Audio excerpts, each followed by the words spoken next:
pour la deuxième partie de la 18e journée du CREPSI sur le thème du lien et des transformations des liens entre personnes lors de la première vague et le premier confinement de cette année 2020.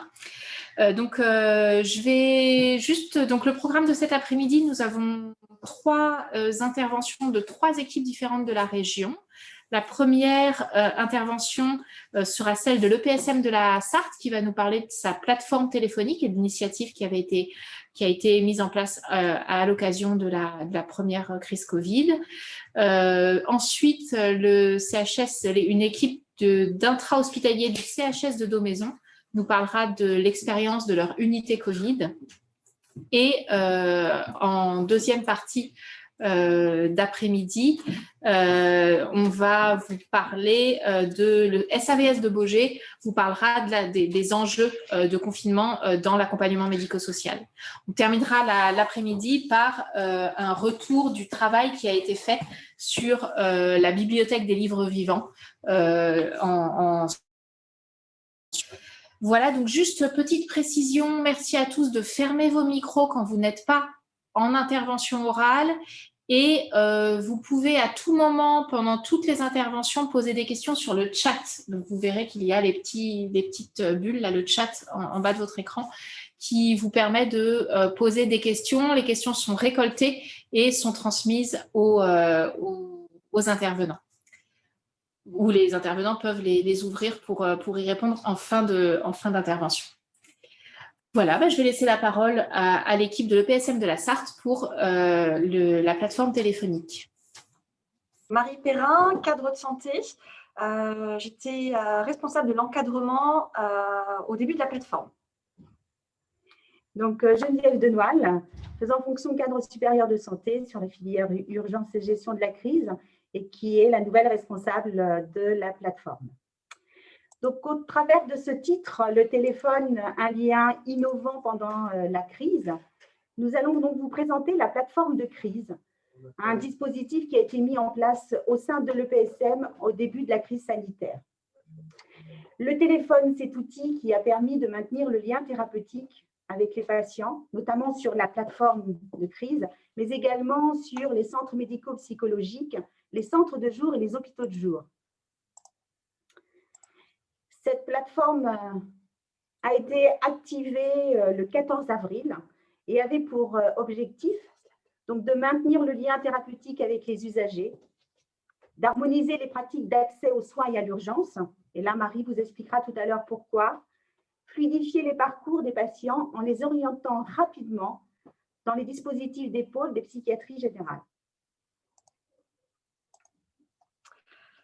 Une équipe pluridisciplinaire intervient sur la plateforme. Elle est composée d'un médecin psychiatre de permanence téléphonique de 9h à 12h30 et en présentiel de 14h à 18h. De 4 infirmiers ayant travaillé sur les dispositifs de réponse rapide préexistants et assurant une réponse de 8h30 à 18h15. Nous avons aussi un psychologue et une assistante sociale de permanence.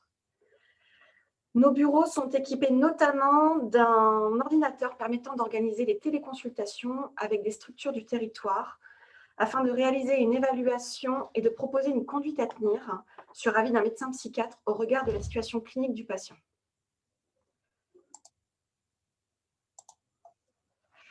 Nous avons mutualisé les 3 anciens numéros d'appel des dispositifs de réponse rapide sur une seule et même équipe afin de ne pas rompre le lien avec les usagers.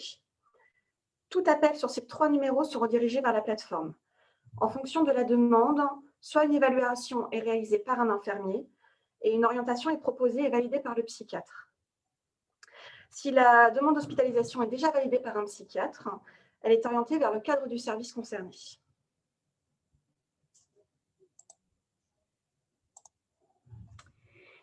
Sa mission principale, vous l'aurez compris, elle est d'évaluer et d'assurer une régulation des demandes de soins. Sa réponse se veut d'être rapide, elle ne doit pas excéder 24 heures. Cette évaluation est faite par une infirmière ou une infirmière et est validée par un psychiatre.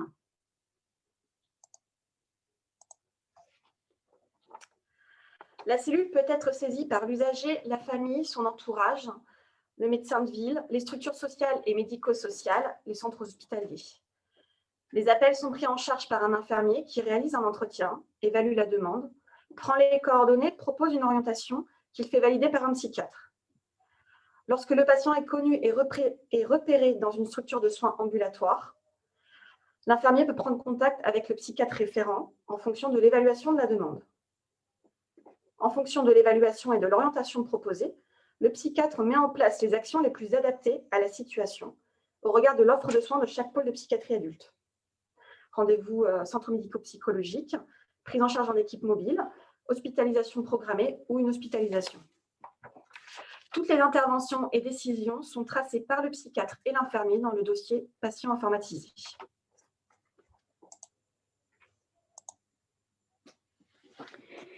Alors, tous les psychiatres ont contribué et participent à cette plateforme de crise, et notamment durant le premier confinement, 2 psychiatres sont venus en complément, ils étaient à la retraite et sont venus en complément pour participer à cette plateforme de crise. Les infirmiers qui sont derrière les écrans et répondent aux appels sont des infirmiers venant des CMP, des centres médico-psychologiques, et également des centres de jour. Ils ont une amplitude horaire de 8h30 à 18h15 et ils sont 4 à assurer cette plateforme de crise tous les jours, du lundi au vendredi. Donc, en fait, pour un infirmier, du début de la prise en charge jusqu'à l'orientation finale, il y a en moyenne une durée de prise en charge de 45 minutes.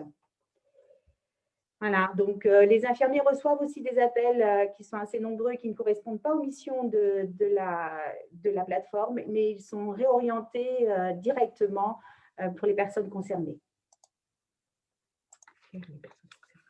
Ce graphisme représente le nombre de prises en soins qui ont été reçues sur la plateforme depuis le mois de mai.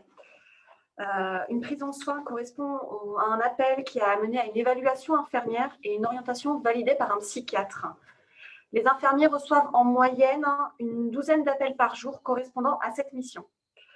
Nous ne prenons pas en compte ici les appels ne correspondant pas aux missions de la plateforme, ni les appels de coordination pour les demandes d'hospitalisation. Ce graphisme représente la provenance et la répartition des appels. Les appels des professionnels proviennent de médecins généralistes, infirmières libérales, assistantes sociales. Nous avons aussi les structures médico-sociales qui nous appellent. Nous constatons depuis juillet que le pourcentage des appels provenant des usagers, de leur famille, est légèrement supérieur à celui des professionnels.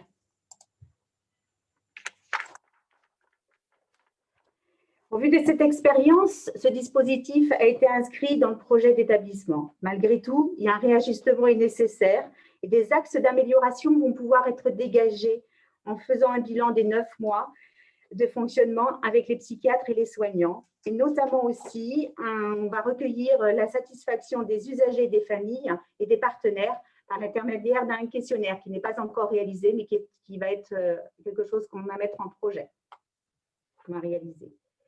Voilà, nous avons fini. Alors, la question, comment ont-ils géré l'orientation téléphonique si les patients n'avaient pas l'équipe de leur secteur?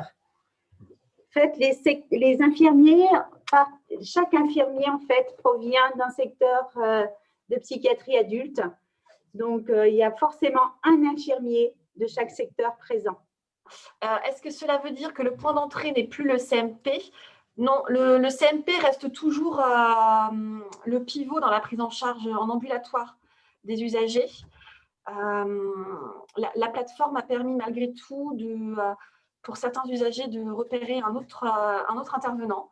Si l'infirmier évalue que la situation peut être dirigée, à ce moment-là, il redirige l'usager vers le CMP dont il dépend. Par contre, si l'évaluation nécessite une prise en charge en urgence, il demande l'avis du psychiatre pour avoir une conduite à tenir.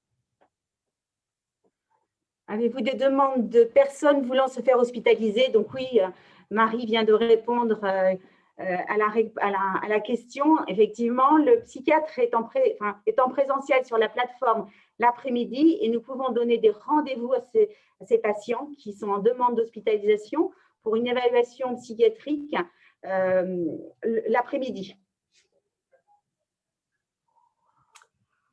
Les axes de modification de taux. Quels seraient les axes de modification, d'amélioration envisagés? Alors, quels seraient les axes de modification, d'amélioration envisagés? Écoutez, je crois qu'il faut qu'on fasse d'abord un bilan et de voir un petit peu au niveau de l'organisation et du présentiel pour les soignants, pour les psychiatres. Ça, c'est un bilan que l'on doit faire ensemble, toutes les personnes qui ont participé à cette plateforme, pour voir la manière dont on peut améliorer cette offre de soins pour les usagers et les partenaires.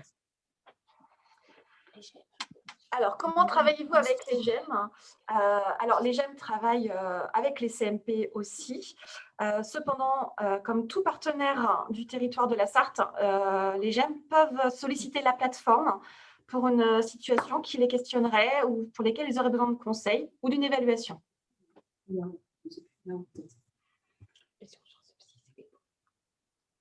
Avez-vous des urgences psychiatriques? Les urgences psychiatriques sont prises en charge par EPAULE, c'est une équipe qui est sur le CHM, le centre hospitalier du Mans, au niveau des urgences. Et eux, ils interviennent à ce niveau-là. Alors, quel retour des soignants? Nous avions constaté un peu de fatigue au vu d'une nouvelle technique. Nous avons déjà pu faire un retour d'expérience auprès des professionnels qui intervenaient sur la plateforme jusqu'au mois d'août. Alors, un peu de fatigue. Alors, oui, en effet, c'est un dispositif innovant pour la psychiatrie. Alors, le téléphone n'est pas innovant en soi, mais nous l'avons réutilisé pour pouvoir garder le lien avec les usagers et les partenaires. Ça n'a pas été évident pour les professionnels de se réhabituer à cet outil. Ils ont été force de proposition et ils ont su se réadapter et évaluer et réévaluer donc, par rapport à cet entretien téléphonique.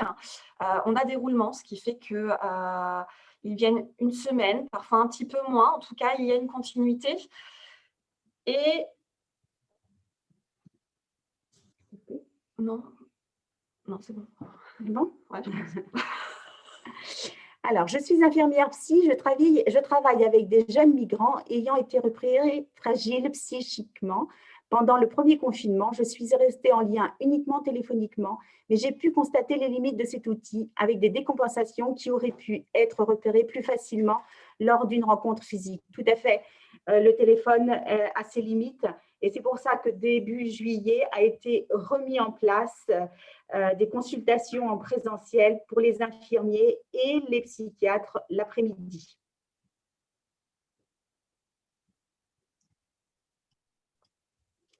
Voilà, je crois que nous n'avons plus de questions. Donc, je vous remercie pour cette intervention très, très intéressante. Et je voulais répondre à une question qui était dans le chat qui concerne pas directement cette intervention. On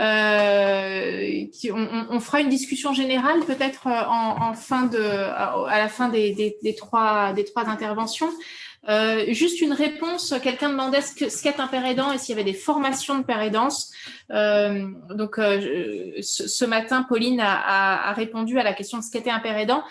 Pour la question des formations, il existe actuellement une formation universitaire qui est à Paris 13, qui est la formation de médiateur de santé père, qui est une licence qui donc existe pour les personnes qui souhaitent devenir médiateur de santé père, qui est donc une formation universitaire.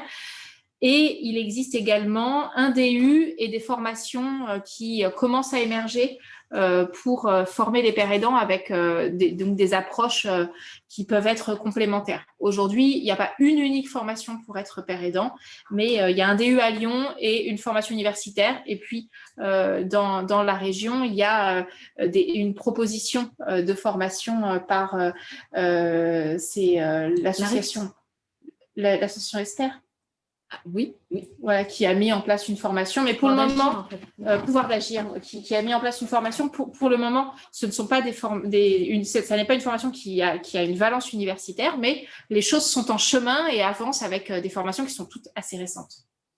Voilà pour répondre à cette question. Merci encore beaucoup de votre participation et de ces initiatives qui sont inspirantes pour nous tous. On va peut-être enchaîner avec la présentation de l'équipe de Domaison. Je vous laisse la parole si vous souhaitez présenter votre initiative, enfin l'expérience de l'unité Covid du CHS de Domaison en Loire-Atlantique. Moi, je me présente, je m'appelle Thomas Calves, je suis infirmier sur le centre hospitalier Georges Domaison. Voilà. C'est top. Donc moi, je suis Olivia Piton, psychiatre en secteur adulte au centre hospitalier Domaison aussi.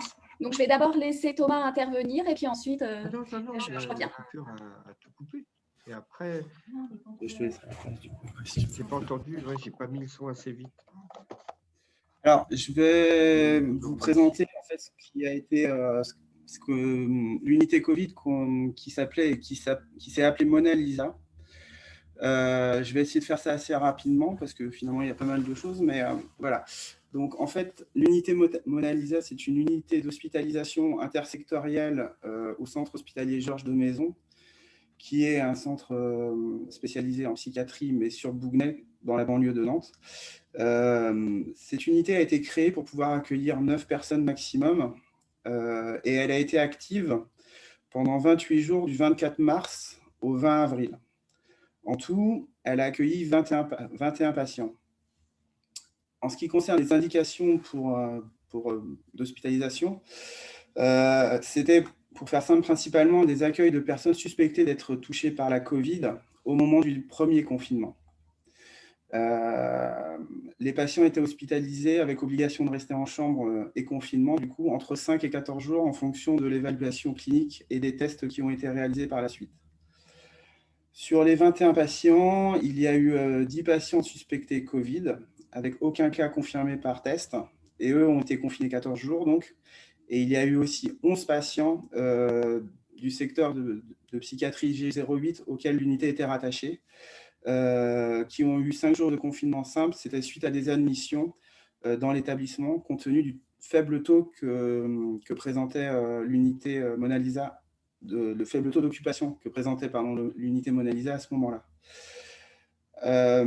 L'équipe a été composée de 2 infirmiers 24 heures sur 24, d'une ASH en journée, d'un médecin psychiatre et d'un médecin généraliste. Alors, je vais me rapprocher, j'espère que c'est mieux du coup.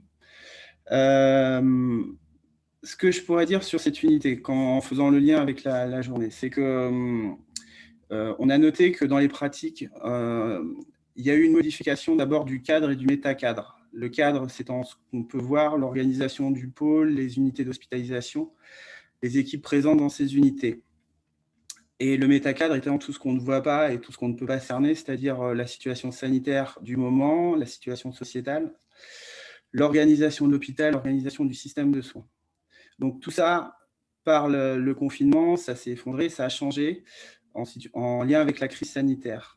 On s'est aperçu, on a été donc dans une situation de crise sanitaire, d'isolement de l'hôpital, d'une mise en quarantaine, d'une suspension du lien vers l'extérieur en fait. Et donc avec des réorganisations de temps de travail, de conditions de travail, en lien avec une situation qu'on ne maîtrisait pas. Cela a eu pour effet en fait, la mise en place et au travail urgente et obligatoire d'un nouveau socle d'accueil et de soins en réaction à cette situation.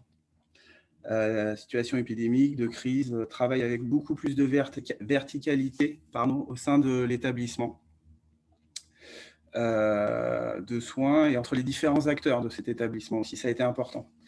Ceci donc modifiant le cadre d'accueil et la prise en charge. Alors ça s'est manifesté par trois choses. Il y a eu beaucoup de perceptions visuelles qui ont été changées. L'unité était nouvelle dans l'hôpital, ça s'est créé, donc visuellement on était dans quelque chose de nouveau. C'était une unité qui était petite, séparée et isolée du reste de l'hôpital. Et au niveau des soignants, il y a eu une modification aussi de la présentation des soignants, avec des tenues, des blouses, des masques, des casaques, des visières. Voilà.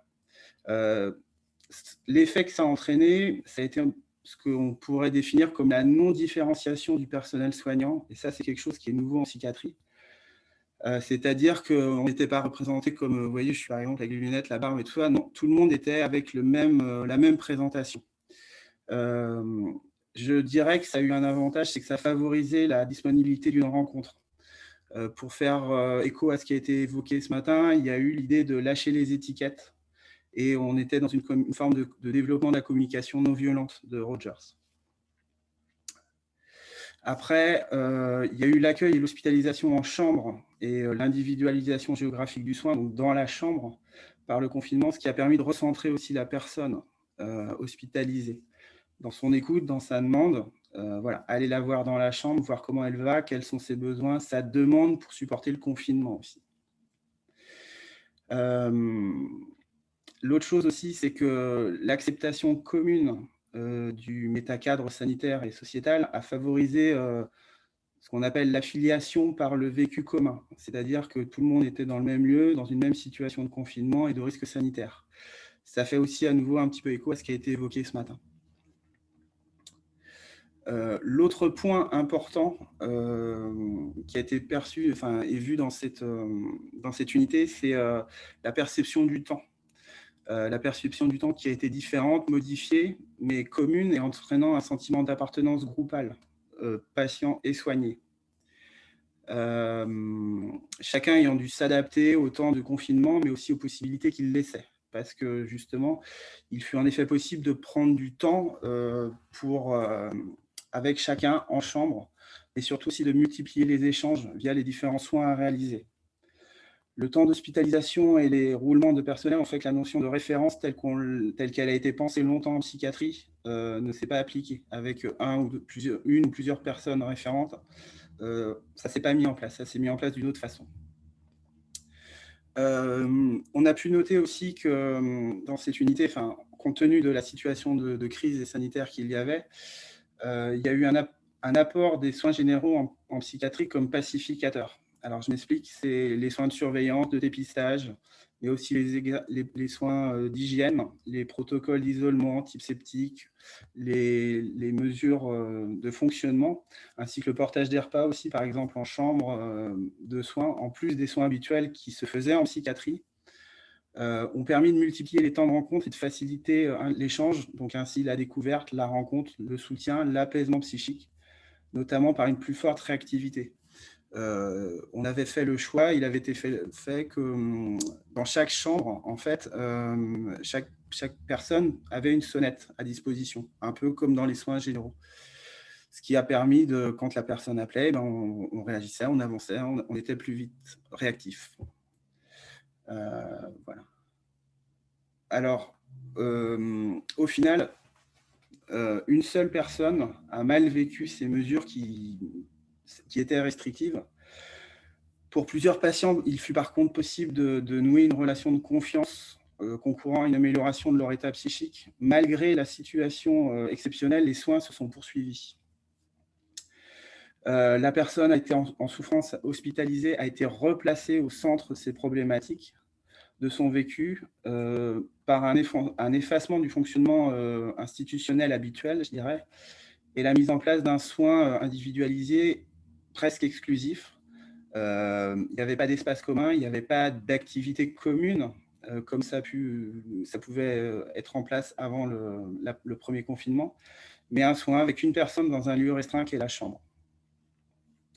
Enfin, je dirais, pour finir et conclure, les liens et les pratiques entre soignants et soignés ont été profondément impactés, modifiés, retravaillés, re-questionnés par cette crise, mais cependant, elles n'ont pas fondamentalement changé. Alors, ce n'est pas quelque chose de négatif, c'est que on pense que le lien était déjà créé, et la pratique était plutôt une bonne pratique, mais ça a surtout en fait permis un rappel de qui est l'autre, de ses capacités à changer, à aller mieux, et puis à prendre soin, à écouter, à écouter à nouveau.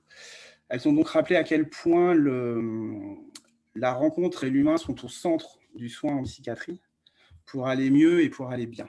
Voilà. Je vais du coup laisser aussi maintenant la place à ma collègue pour vous parler un peu des perspectives futures. Oui, alors, ce dont je voulais parler après l'intervention de Thomas, c'était donc les projets qui ont émergé de cette expérience de Mona Lisa, donc notre unité psy-Covid.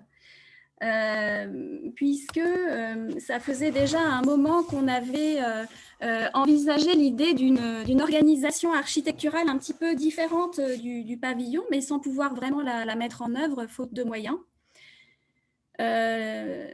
Là, la conjoncture Covid avec la fermeture des structures extra a permis de mobiliser une réserve de personnel pour mettre en place cette configuration avec donc une nouvelle équipe. Du coup, ça nous a permis d'expérimenter la petite unité dans la grande, en fait. Et c'était ça qui était envisagé depuis un certain temps, avec la possibilité de pouvoir prendre en charge des patients qui souffrent dans le grand collectif, des patients trop désorganisés par la psychose ou par un syndrome dépressif très désorganisant avec idées suicidaires, des patients qui souffrent d'une discontinuité de la présence soignante. Parce qu'il faut savoir que dans le grand collectif d'une unité ordinaire, donc comme les nôtres, avec donc 3 soignants pour une vingtaine de patients, les soignants ont une diversité de tâches qui fait qu'il existe beaucoup de moments où ils ne sont pas visibles. C'est-à-dire qu'ils sont soit en chambre pour des aides à la toilette, ils sont en entretien avec le patient et un médecin, ils sont à préparer les médicaments et absolument pas disponibles, ils sont en accompagnement individuel sur l'extérieur du pavillon ou alors en accompagnement au-delà de l'hôpital, à domicile ou sur un rendez-vous auquel le patient ne peut pas se rendre seul. Donc en fait, il y a une disponibilité extrêmement réduite pour des patients qui requièrent une continuité de la présence soignante. Et ça, on l'observe depuis longtemps et avec regret, avec des patients qui peuvent rester en crise assez durablement, pour lesquels on est dans un sentiment d'impuissance, avec l'impression de vraiment pas leur apporter ce dont ils auraient besoin, à savoir une garantie du lien, d'un lien continu, effectivement continu, dans le temps de la crise, dans l'attente qu'il puisse être suffisamment intériorisé pour tolérer l'absence, en fait, hein, les allées et venues, le moment où il n'y a plus de soignants dans les couloirs, par exemple, ou dans le bureau infirmier. Donc à Mona Lisa, on a eu une expérience, alors qui ne correspond pas tout à fait à ce qu'on aurait souhaité mettre en place, puisque là, il y avait un hermétisme total, enfin pas tout à fait total, en tout cas ce qu'on voulait, c'était que l'unité soit vraiment séparée du reste de la grande unité, puisqu'on a annexé un quart de pavillon à l'aide des portes coupe-feu. Le seul, on va dire, le seul lien qu'il y avait avec le reste de la grande unité, c'était pour nous apporter les plateaux repas, et puis que les plateaux repas puissent repartir, mais autrement, et puis pour apporter aussi les choses dont on avait besoin, puisque le personnel de cette unité ne se déplaçait pas du tout dans le reste de l'hôpital. Donc, super disponibilité pour tous les patients hospitalisés. Comme l'a dit Thomas, il y avait la sonnette, qui est une vraie nouveauté dans nos établissements, puisque il n'y en a pas habituellement, à part dans la chambre d'isolement et dans la chambre pour personnes à mobilité réduite. Donc là, c'était l'acquisition d'une dizaine de sonnettes sans fil, hein, les carillons Bluetooth, avec la programmation d'une dizaine de mélodies différentes pour distinguer les 10 patients, chacun dans leur chambre, ce qui a été très efficace et qui a permis effectivement de garantir que quand il y a besoin, on est là immédiatement. Alors que dans le grand collectif habituel, les patients, quand ils ont besoin, ils doivent venir au bureau infirmier formuler leur demande. Au bureau infirmier, il n'y a pas tout le temps un infirmier parce que très souvent, ils sont pris. Voilà, donc, il faut attendre. Ça génère de la frustration. Et donc là, même si dans le grand collectif, les soignants vont vers les patients aussi, bien sûr, c'est un aller-vers réciproque. Là, c'était un aller-vers vraiment à sens unique, c'est-à-dire que le patient ne sortait pas de sa chambre, c'était la consigne. Et donc, les soignants allaient le voir avec, effectivement, une configuration tout à fait inhabituelle pour du soin psychiatrique. Un patient qui pouvait être éventuellement dans l'illusion d'être le seul patient, ce qui n'est pas rien, avec des soignants effectivement en tenue assez indifférenciée qui se succédaient, mais donc avec une certaine cohésion, beaucoup de disponibilité pour des entretiens. Et puis, même quand les soignants n'étaient pas dans la chambre, eh bien, comme l'unité était relativement petite, je pense qu'il y avait une perception de la continuité de leur présence dans le couloir, avec les interventions chez les autres, ou simplement la proximité du bureau. Donc, là, à l'issue de cette expérience, on a donc envisagé un petit peu plus précisément de pouvoir faire le projet d'une demande de renfort d'effectifs pour pouvoir mettre en place à nouveau une petite unité dans la grande et pour pouvoir y accueillir ces patients instables qui, pour certains, alors soit sont un peu livrés à eux-mêmes, soit dans le grand collectif, la seule solution pour se garantir la présence continue des soignants, c'est d'être quand même présenter des troubles du comportement, d'avoir une symptomatologie qui nécessite absolument. Puis là, comme on part tout le temps à l'urgence, eh bien, ce sont des patients qui, par leur manifestation symptomatique, vont se garantir la présence continue du soignant. Mais le problème, c'est que quand c'est comme ça, on ne peut pas aller mieux, puisque dès qu'on va mieux, eh ben, on a un petit peu moins les soignants, du coup, répartissent leur attention différemment. Donc là, c'est l'idée de pouvoir de garantir un lien plus exclusif, en tout cas plus continu, mais même, sans que cela soit déterminé par l'intensité de la symptomatologie. Donc avec ce qu'on avait pensé, c'était de pouvoir déterminer un espace un petit peu plus petit que l'unité Mona Lisa, qui comportait 9 lits. Mais donc là, de pouvoir faire quelques travaux qui permettraient d'avoir une petite unité de 4 lits avec 2 soignants pour vraiment faire du soin intensif psychiatrique, de réorganisation et de réanimation psychique, avec la possibilité de médiation, je pense notamment autour du corps, autour de la question de l'enveloppe, avec une multiplicité des enveloppes restructurantes, donc un petit peu sur le modèle, moi ça me fait penser au modèle des matrioshkas, des poupées russes, donc la grande unité qui serait la grande poupée, la petite unité, mini-unité dont on parle, qui serait la moyenne, ensuite la chambre prise dans cet espace qui serait une plus petite poupée, et enfin l'enveloppe corporelle du patient. Voilà, pouvoir métaphoriser un petit peu autour de ces enveloppes, et puis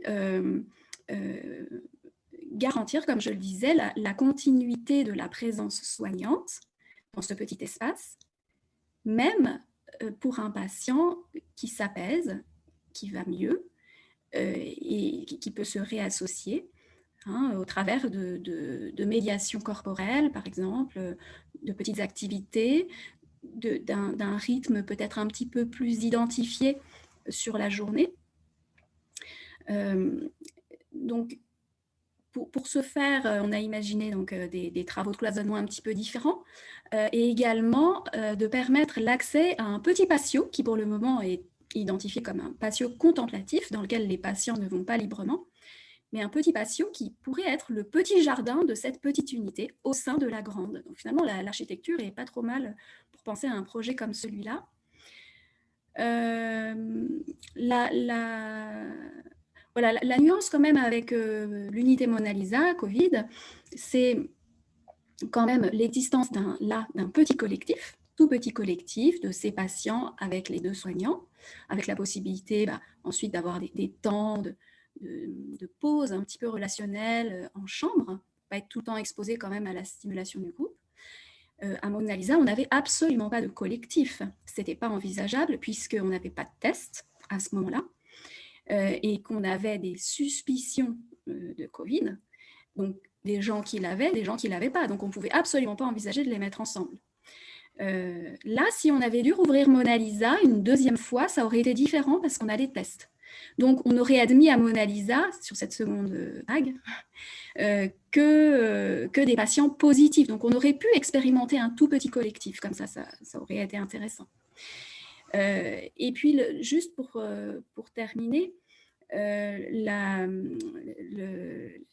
par rapport à l'expérience Mona Lisa, où on voulait une unité séparée de manière vraiment hermétique de la grande pour la protection de l'établissement. Là, on aimerait pouvoir avoir quand même l'idée d'une continuité de l'équipe, peut-être donc un dispositif qui ne serait pas H24, mais peut-être en soirée, que la grande unité puisse se rouvrir à un moment où il y a moins de mouvement, où le collectif est moins stimulant. Voilà, et donc on s'est mis au travail avec les équipes soignantes pour pouvoir préciser un petit peu les lignes de ce projet en vue de faire une demande de moyens de renforcement de l'intra à l'ARS pour ce projet particulier qui, en fait, a pour quand même argument majeur la diminution du recours à la chambre d'isolement, puisque les patients dont je parle souvent sont en chambre d'isolement parce que l'intensité symptomatique ne permet pas qu'ils restent sur le collectif. Et d'autre part, si cette petite unité pouvait être configurée comme ça pendant la journée, ça permettrait aussi d'ouvrir beaucoup plus la grande unité sur l'extérieur, puisqu'actuellement, ce sont pour ces patients-là que l'unité reste éventuellement par moment fermée à l'hôpital d'Aumaison. Donc nous, dans notre service, au G8, les unités sont par défaut ouvertes, mais fermées sur prescription quand on a des patients trop instables pour qui une sortie sans autorisation serait corrélée à une mise en danger. Voilà. Donc quand même régulièrement, l'unité est fermée. J'ajoute que depuis plusieurs mois, à chaque fois qu'on a quelqu'un qui est pris en charge en chambre d'isolement, on se pose la question tous les matins, est-ce que si on avait une mini-unité, est-ce qu'on l'aurait aujourd'hui choisi comme alternative à la chambre d'isolement? Et quand même, très souvent, je n'ai pas encore chiffré ça, mais quand même, très très souvent, la réponse est oui. Ce qui est très encourageant pour faire un projet de ce type, mais qui reste à préciser. Voilà, je crois que j'en ai terminé. Thomas va revenir pour les questions, éventuellement.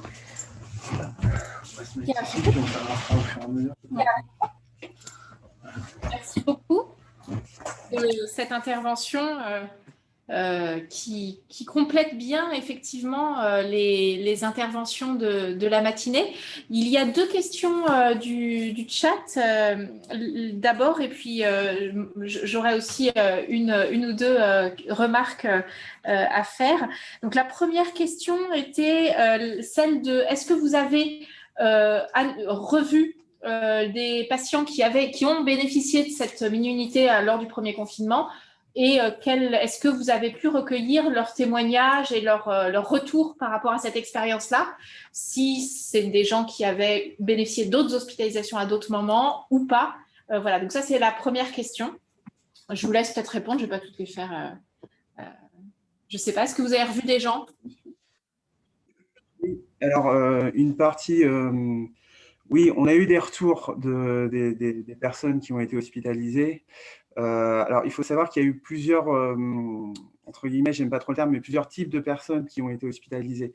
On a eu des personnes qui sont arrivées dans un contexte de tension et de tension importante en lien avec le confinement, qui sont venues et qui se sont apaisées par l'hospitalisation. Et au moment de la sortie, on a pu en discuter de ça. Ça, c'est un premier type de personnes. On a eu aussi des personnes, comme je vous disais, c'était une unité d'admission, intersectorielle, on a eu des personnes qui étaient déjà hospitalisées dans d'autres unités et qui sont venues parce qu'il y avait des signes cliniques. Il y avait de la température, il y a eu de la toux, il y a eu des éruptions cutanées, enfin voilà, vous voyez un peu ce genre. Et c'est des personnes qui étaient là depuis assez longtemps et on a pu aussi par la suite aussi un peu échanger avec elles sur ce type d'hospitalisation. Et on a eu aussi des personnes qui, comme je disais, étaient du service du G08 qui venaient pour une hospitalisation et qui sont passés par l'unité Covid sans forcément être suspectés Covid. Mais on était dans un principe de détection et de surveillance systématique. Donc en fait, il y a eu plusieurs types, il y a eu 3 types à peu près de personnes. Mais dans les retours qu'on a eus, c'est qu'il y a eu un sentiment d'écoute et aussi un sentiment de disponibilité de la part du personnel et des patients. Beaucoup nous ont dit avoir vécu quelque chose qui était un peu différent de ce qu'ils ont pu avoir par le passé, à savoir que il y avait une forme de... certains nous ont dit, mais dès qu'on avait besoin de quelque chose, vous étiez là. Vous voyez, et voilà, et je pense que ça a été... c'est quelque chose qui... C'est un discours qui est revenu assez régulièrement. Vous étiez là, quand on avait besoin de quelque chose, on répondait. Voilà, quand on avait besoin de discuter ou de parler, c'était possible. Et on se voyait régulièrement, on se voyait souvent. Parce qu'à l'époque, il y avait prise de température plusieurs fois par jour, prise des constantes. Vous voyez, il y avait déjà aussi ça, plus le fait aussi d'aller voir quand les patients sonnaient, par exemple. Voilà. Oui, avec un apaisement des tensions plus rapide.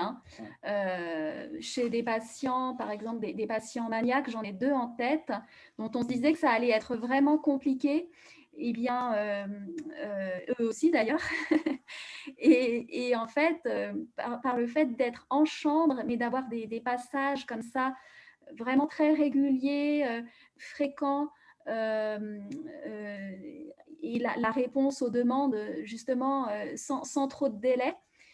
Donc avec vraiment l'expérience que quand on demande, on trouve quelqu'un tout de suite. Ça, quand même, dans leur état, c'était très important. Et on a observé des apaisements symptomatiques quand même bien plus rapides que lors des prises en charge habituelles. Voilà. Ok, merci. J'associe avec d'autres questions, d'autres questionnements que je poserai ensuite. Il y a une remarque qui est ok, démarche très intéressante, mais comment l'imaginer concrètement en période de tension de lit et de tension d'effectifs? Voilà, alors j'ai l'impression que vous avez en partie un petit peu déjà répondu à ces questionnements-là, du fait que ça pouvait être des gens qui auraient été en chambre de soins intensifs et que du coup, ça mobilise les CSI, les chambres d'isolement mobilisent beaucoup de personnel également. Mais je ne sais pas, est-ce que vous avez fait vos comptes, en fait, la faisabilité d'un tel dispositif comme alternative à la chambre en tout cas une alternative potentielle à la chambre d'isolement? Alors, à moyen constant, c'est absolument impossible, on n'y pense même pas. Donc, en fait, après, ça dépend de comment on est suivi au niveau des tutelles sur un projet qui est autour du soin relationnel et de la limitation du recours à la chambre d'isolement. Voilà. Mais à moyen constant, c'est absolument impossible parce que la chambre d'isolement, même si elle prend du temps, prend moins de temps que le soin relationnel. Donc, il faut des moyens, sinon, ce n'est pas possible. Mais bon, moi, je pense qu'avec un projet, avec de tels arguments, voilà, il y a quelque chose à tenter, quoi. Et donc, en pratique, vous montez un projet concret auprès des instances et des tutelles? Oui, c'est ce qu'on compte faire, tout à fait. Oui, écrire quelque chose et le proposer. Et puis après, on espère qu'on sera suivi. Et après, si on ne l'est pas, on continuera de faire comme on fait. Comme on peut, quoi. Oui, il y avait... quelque chose aussi. Ouais. C'est que, alors, effectivement, on ne peut pas faire. Par contre, c'est pas recréer tout de toute pièce. Il y a quelque chose probablement d'une notion d'avoir quelque chose avec une réorganisation. C'est pas avoir une équipe complète, c'est pas pouvoir mettre à disposition en partie du personnel. Vous voyez, les lieux, c'est réorganiser les lieux. C'est des choses comme ça. Donc, c'est pas à partir de rien, quoi. C'est pas demander une création totale avec une construction, avec une équipe complète, tout ça. C'est pouvoir aussi réorganiser déjà un petit peu ce qui peut l'être. Vous voyez, il y a ça aussi, je pense. Les locaux ne demandent pas beaucoup de transformation pour faire ça. Ce qui serait le vrai changement, c'est d'avoir l'effectif pour le mettre en œuvre, en fait. Et il y a une dernière question qui est posée dans le chat qui est: est-ce que vous ne craignez pas ou vous ne croyez pas que vous faire un double enfermement par cette mini-unité? Alors, c'est une question qui est posée. Oui.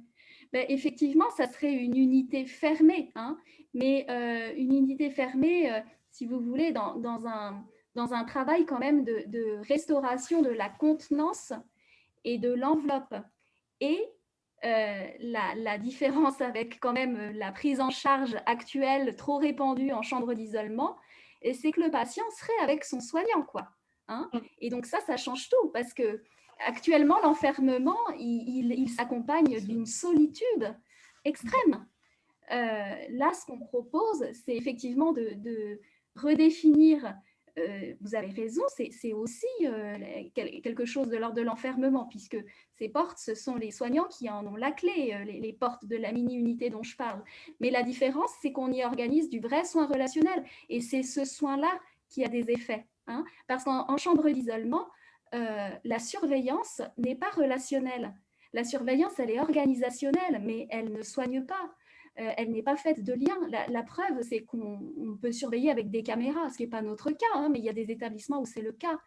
Nous, ce qu'on voudrait, c'est pouvoir mettre en place un vrai soin relationnel pour des patients qui iraient plus vite, mieux, en fait, avec cette modalité-là, et pour lesquels, nous, soignants, on aurait aussi le sentiment de faire du meilleur travail plus rapidement. Parce que là, les patients souffrent, mais nous aussi, de ne pas pouvoir apporter ce qu'on perçoit de leurs besoins relationnels. Et du coup, je vais aussi compléter. En fait, on peut aussi voir le fait de s'enfermer donc à la fois comme une enveloppe, mais comme quelque chose de facilitateur dans une rencontre, où on se retrouve dans un lieu qui est à nouveau plus ou moins restreint, mais dans une situation qui favorise la rencontre. Vous voyez, où il y a la volonté de partager quelque chose de commun, ou d'essayer de se mettre en lien avec quelqu'un. Pour moi, ça me fait un petit peu écho à ce qu'a dit le premier intervenant de la journée. Ça peut être vécu comme un facilitateur de relations. Vous voyez, dans le sens où, oui, la personne est enfermée, tout ça, mais elle n'est pas seule, en fait. Il y a, pour faire l'exemple de ce qui avait été dit sur le couple, il y a le je, il y a le tu et il y a le nous. Vous voyez, en tant que personne. Voilà, c'est comme ça qu'on peut aussi peut-être le voir. Merci. J'avais une remarque, c'est plutôt mon collègue qui me faisait remarquer que les termes étaient les mêmes quand dans les interventions en extra-hospitalier, dans les retours qu'on avait eus de l'enquête ce matin, et que les mots, ils étaient individualisation du soin, réactivité de l'équipe soignante, les fameuses sonnettes, et le lien, la continuité, le maintien du lien que vous dites 50 fois dans votre intervention.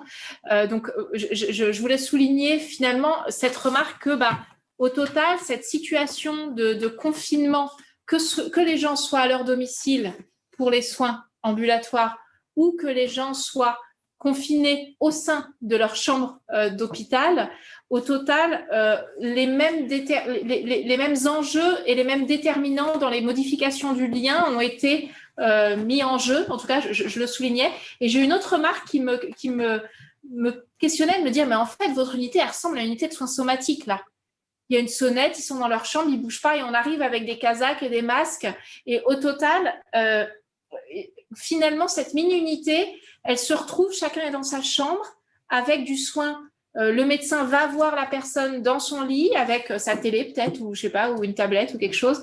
Et ça me faisait penser à ce que quand on est hospitalisé, on est hospitalisé en soins somatiques pour ceux qui l'ont vécu, on se retrouve, enfin, ça me faisait penser à ces soins-là qui ne sont pas ce qu'on connaît en psychiatrie d'habitude. Et je me disais, qu'est-ce que vous auriez à en dire? Est-ce que vous avez eu l'impression de travailler en MCO à ce moment-là, en fait, ou pas? Et qu'est-ce que ça a changé dans votre pratique infirmière, médicale, voilà. Alors, c'est ce que j'évoquais un petit peu rapidement quand j'ai fait la présentation, mais on peut voir effectivement que l'apport de certaines organisations qui dépendaient plutôt du soin général et somatique a été bénéfique en fait dans la relation en psychiatrie. Moi, je verrais ça comme quelque chose d'assez positif, dans le sens où pendant très longtemps, tout ce qui a été l'hygiène, tout ça, c'était vécu par exemple par le milieu psychiatrique comme plutôt contraignant. Enfin voilà. Là, il y a vraiment quelque chose de vraiment intéressant et positif. Ce que ça a changé, comme je le disais aussi, c'est qu'on s'est retrouvé dans une situation qui était vraiment centrée sur la personne. Enfin, c'était la personne, par exemple, qui était dans son lit. Donc, on allait la voir dans son lit. Et on était un peu dépersonnalisé aussi, si vous voulez. Donc, moi, ce que j'en ai retiré, c'est qu'on n'avait pas forcément les artifices qu'on peut avoir comme a dit aussi le premier intervenant ce matin, de ce qu'on peut paraître, ce qu'on peut avoir, l'image qu'on peut avoir. Là, on n'avait pas d'image, mais on était psychiquement prêt à aller vers l'autre. Donc ça peut-être pas fort. Moi, ça n'a pas forcément modifié ma perception, mais ça m'a refait des rappels de choses, un peu comme quand tout va bien, on ne voit pas que ça va bien, et quand ça va mal, on s'aperçoit que ça va mal. Vous voyez, il y a quelque chose de là, du rappel, de percevoir, d'être à l'écoute de l'autre, de ce qu'elle peut dire, exprimer, qui passe peut-être un peu moins quand on est dans d'autres organisations. Et pour finir, je dirais aussi qu'effectivement, on est passé tout ce qui a été groupal a été mis de côté sur quelque chose qui est vraiment individualisé, et donc centré sur l'autre, et donc sur l'écoute de l'autre, en fait. Voilà. Donc ça, dans les pratiques, ça a été un rappel, et au minimum un rappel. Merci. Moi, ce que je peux ajouter, c'est que par rapport à finalement toutes ces procédures qui finalement donnaient une espèce de cérémonial avant l'entrée en chambre, hein, on se préparait sacrément quand même, ça donnait une autre tonalité à la rencontre aussi, avec une place très particulière donnée au corps du patient, mais au corps du soignant aussi. Hein. C'est-à-dire que on n'en parlait pas, en tout cas d'une autre, mais une manière de se tenir, de faire attention à ce qu'on touche, de ne pas s'asseoir dans la chambre. Et puis, la prise des constantes quand même, plusieurs fois par jour, le questionnement par rapport à l'évolution des symptômes, une place laissée au corps qui n'est pas du tout habituelle et qui, à mon avis, donnait une médiation différente à la relation. Et ça me fait penser à ce qu'on a pu observer chez certains de nos patients, en particulier des patients psychotiques, très symptomatiques de manière habituelle, et qui, à l'occasion d'une pathologie intercurrente, tout à coup ont un délire qui s'amende quasiment, des évolutions symptomatiques spectaculaires à l'occasion d'une pathologie somatique intercurrente. Et il est possible que là, on ait eu un petit peu les effets de ce mécanisme de rassemblement autour du corps. Ouais. Merci. Et juste, je ne sais pas si je peux ajouter quelque chose. Je vais poser une question ensuite, mais vas-y. Oui. Alors, on ne s'en est pas trop rendu compte lors de la première vague parce qu'on n'avait pas les tests. Donc, Donc, on supposait qu'il y avait plein de Covid dans l'hôpital et on faisait très attention. Et on supposait qu'il y avait plein de Covid à l'extérieur et on faisait très attention. Mais là, avec les tests, le fait qu'on s'aperçoive que l'hôpital est un lieu relativement préservé de la maladie, il y a une inversion du paradigme de la transmission de la maladie. C'est-à-dire que de manière habituelle, quand on fait nos études, quand on se forme, les microbes, c'est à l'hôpital. Et on porte une blouse pour ne pas les attraper et les ramener à la maison. Et bien là, ce qui est extraordinaire, c'est qu'on vit une situation complètement inversée. C'est-à-dire qu'en fait, on fait plein d'efforts pour ne pas ramener de microbes à l'hôpital depuis notre environnement habituel. Et je trouvais que ça donnait en ce moment quelque chose de très intéressant aussi à expérimenter et du côté aussi de l'image de l'hôpital qui est bon, qui est sain et qui arrive bien à remplir sa mission de protection, quoi. Voilà. Merci. Oui, moi je voulais vous demander si vous aviez envisagé de publier. Oui. Je dis ça parce que… On y a pensé. Non, mais il faut le faire. Vous savez, il y a un débat actuel, enfin, il est actuel, ça fait un siècle qu'il est actuel, hein, mais enfin sur la question de la contention, de l'isolement, des champs d'isolement, etc. Il y a des interpellations parlementaires, il y a l'action du contrôleur général des lieux de privation de liberté, il y a l'HAS qui veut énoncer des recommandations. Et ce que vous dites sur voilà, une autre façon de traiter la question de la tension, de l'agitation, des situations qu'on contrôle mal, c'est une modélisation possible, enfin, d'une manière d'appréhender les choses et de l'encourager. Enfin, donc, je pense qu'il faut y aller, quoi. Il faut écrire. Oui. Bon, bah, on va y penser alors. Hein, moi, ça me va. Merci de vos retours. Ouais. Et merci beaucoup. Et Yves nous fait un coucou. Bonjour Yves, qui est personne qu'on connaît bien, qui dit en tant que patient, je peux témoigner que le maintien d'un lien est essentiel et diminue les souffrances. Voilà, je trouve que c'est une assez chouette façon de conclure.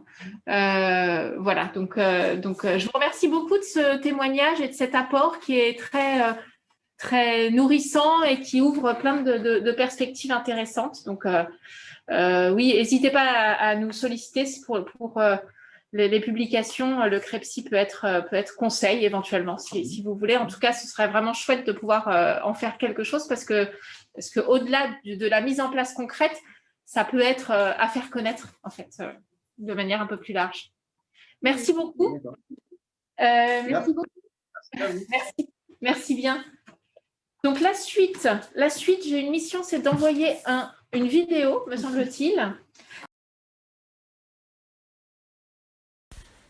Le FH et le SAVS de Baugé appartiennent au pôle handicap et accompagnement du groupe VIV 3. Pour le foyer d'hébergement, il y a 12 personnes ayant majoritairement un handicap psychique ou une déficience intellectuelle légère. La particularité de ce foyer d'hébergement, c'est que c'est une structure semi-autonome qui comprend des logements répartis sur la commune de Baugé. Il y a également des temps de vie collectifs grâce à notre structure qui dispose de locaux annexes, comme par exemple une cuisine collective et un salon. Pour le SAVS, nous avons 10 bénéficiaires sur le territoire baugeois, avec les mêmes particularités concernant le handicap.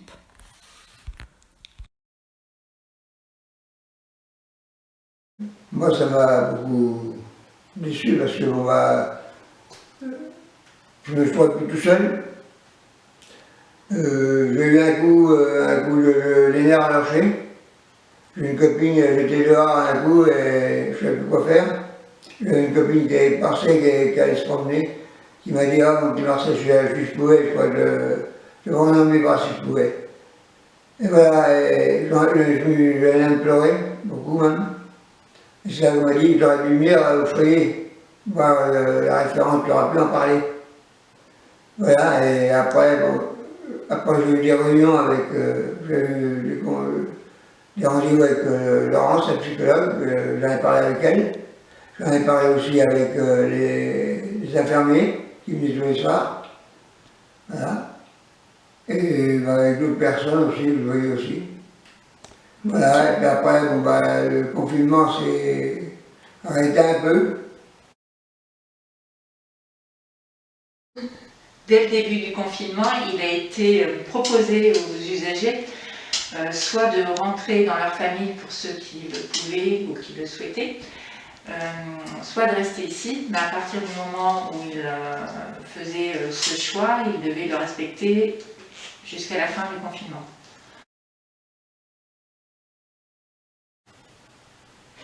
Du coup, on s'est interrogé en équipe si le fait d'appeler régulièrement, c'était pas trop intrusif pour les familles. Du coup, on leur a demandé leur avis.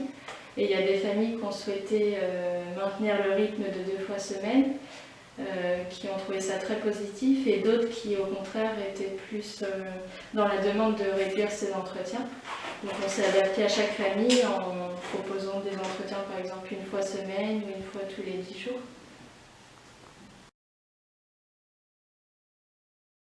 Durant ce confinement, les usagers ne travaillaient pas, donc il fallait leur trouver des occupations, entre guillemets. On a cherché sur Internet des défis, que ce soit culinaires, sportifs, des jeux qu'on leur a proposés. C'était difficile d'avoir la participation de tous. Oui, d'avoir leur participation, qu'ils soient acteurs dans ces défis-là. Et ma collègue a une idée. Du coup, on a créé une page Facebook au nom du foyer. Et c'est vrai que cette page Facebook, elle a permis vraiment de redynamiser, de faire le lien entre tous les appartements, parce que là, les usagers, ils étaient soit en colocation ou en couple, où il y avait certaines personnes en studio seul. Et c'est vrai que ça a permis de faire du lien dans tous les appartements, d'échanger des recettes, des photos, des vidéos du jardin. Enfin, c'est vrai qu'on a fait beaucoup de jardins. Des informations aussi, oui, sur la manière de se laver les mains, de respecter les gestes barrières, toutes les consignes qu'il fallait respecter.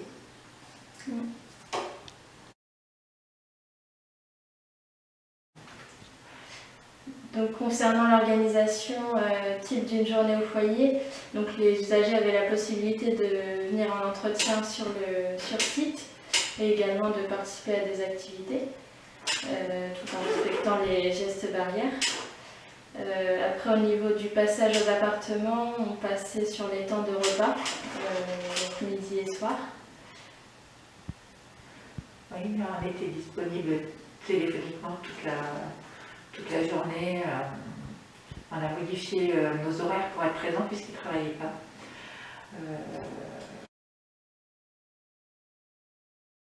Donc l'équipe a constaté une augmentation de la part des demandes des usagers. Au niveau téléphonique, beaucoup d'appels et beaucoup de sollicitations pour venir sur site. Et par rapport au comportement aussi, on a pu observer... Dans le cadre du foyer, on pouvait appréhender pour certains le fait d'être constamment confinés, donc enfermés, puisqu'ils sont un appartement sans jardin.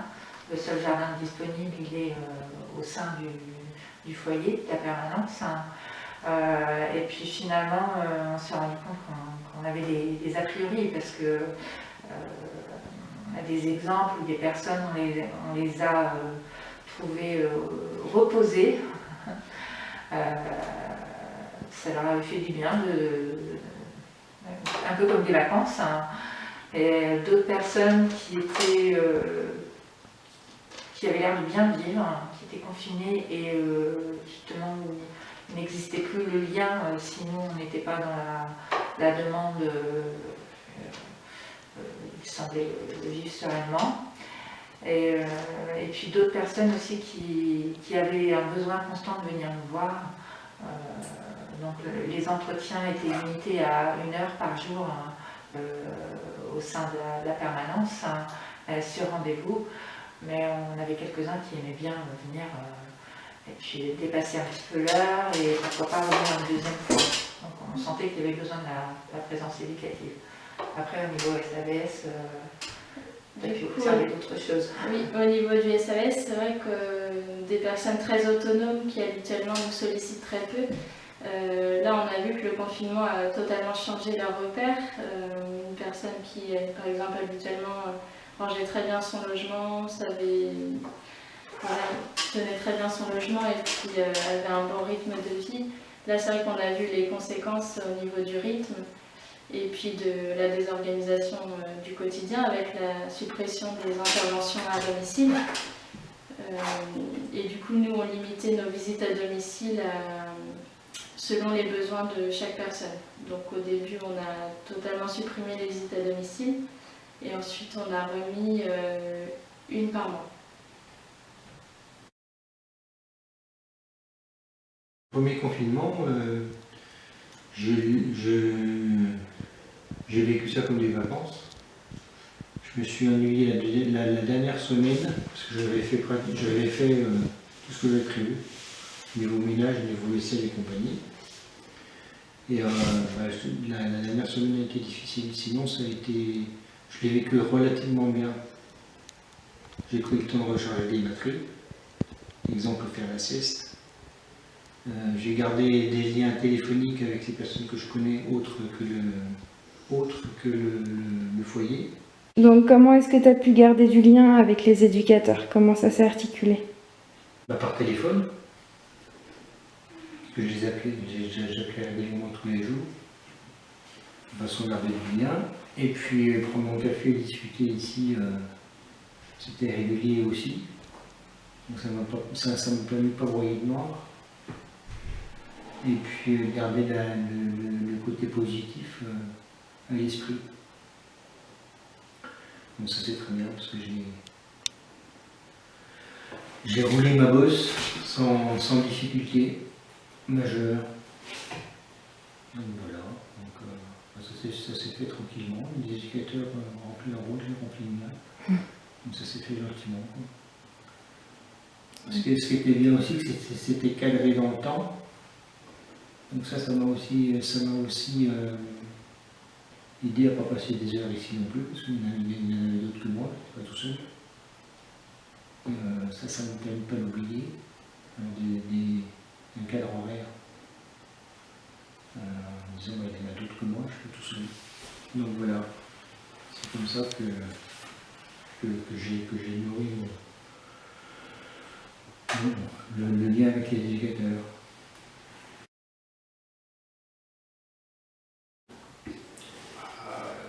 Il me faisait un peu chier parce que je ne veux plus mes collègues de travail. La semaine où il a plu, je me suis un peu emmerdé. Ça m'a décapité.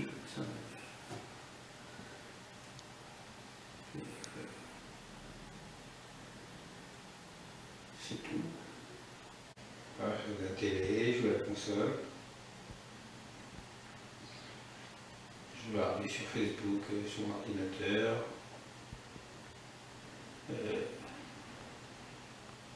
La semaine où il a un peu plu, je me suis un peu emmerdé. Est-ce que je peux plus être sur mon balcon pour prendre l'air?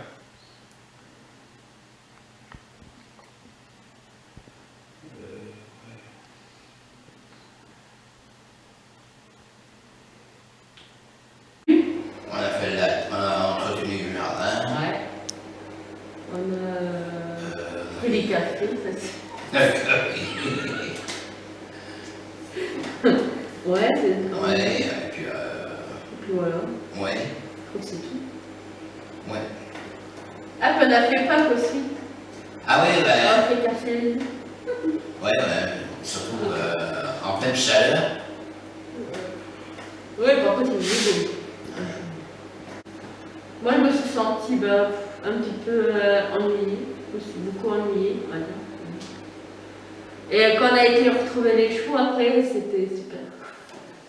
Ouais, quand on pouvait reprendre le travail, c'était mieux après. Donc en fait, on a fait des petites pauses entre collègues, on va dire. Dans le couloir. Dans le couloir, ouais. Et après, on a fait des jeux aussi. Ouais. Entre nous. Et puis on avait mis une table dans le couloir, une petite table dans le couloir, et puis on prenait le café là.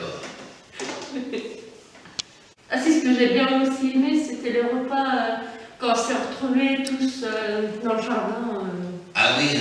Avec tout le monde là.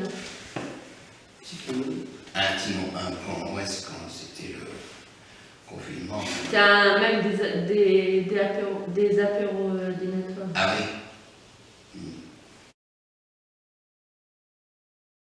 Oui, on ne fait plus à manger, on ne voit plus personne, plus grand monde. On ne voit plus que 2-3 personnes, parce qu'il faut être que 2-3. On ne vient plus le samedi ni le dimanche. Le dimanche, on vient un petit peu parce qu'on vient voir les référents. Voilà. Et autrement, si, on va venir un peu à Noël pour les dents. Voilà. Et je crois que faut prendre comme c'est là pendant. Je crois qu'on n'a que ça à faire.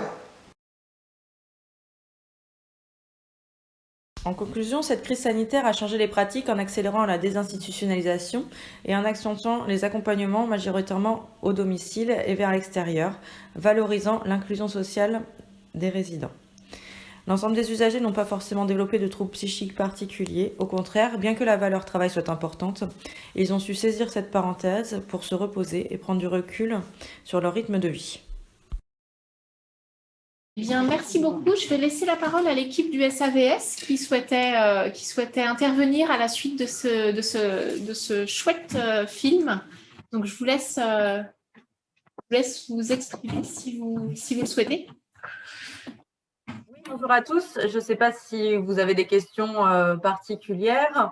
Voilà, la qualité de la vidéo n'était pas top, mais on a fait avec les moyens du bord, grâce à l'aide d'une élève en formation éducatrice spécialisée qui nous a fortement aidés dans cette démarche. Voilà, je suis en présence de Marcel et de Denis qui ont vécu le confinement donc, au sein du foyer d'hébergement et du SAVS de Baugé. Voilà. Je ne sais pas ce qu'on peut ajouter. Effectivement, c'est un confinement qui a été bien vécu. Le lien avec l'équipe s'est maintenu beaucoup par le biais de téléphone, également par des visites un petit peu à domicile. Voilà. L'avantage aussi qu'on a, c'est qu'effectivement, c'est des appartements qu'on dit semi-autonomes et qui sont diffus sur le territoire baugeois. De ce fait, on a de nombreuses colocations. Donc, les personnes qui étaient en colocation avaient quand même des liens avec leurs colocataires. Donc, ils n'étaient pas seuls, ce qui est quand même un avantage. Voilà.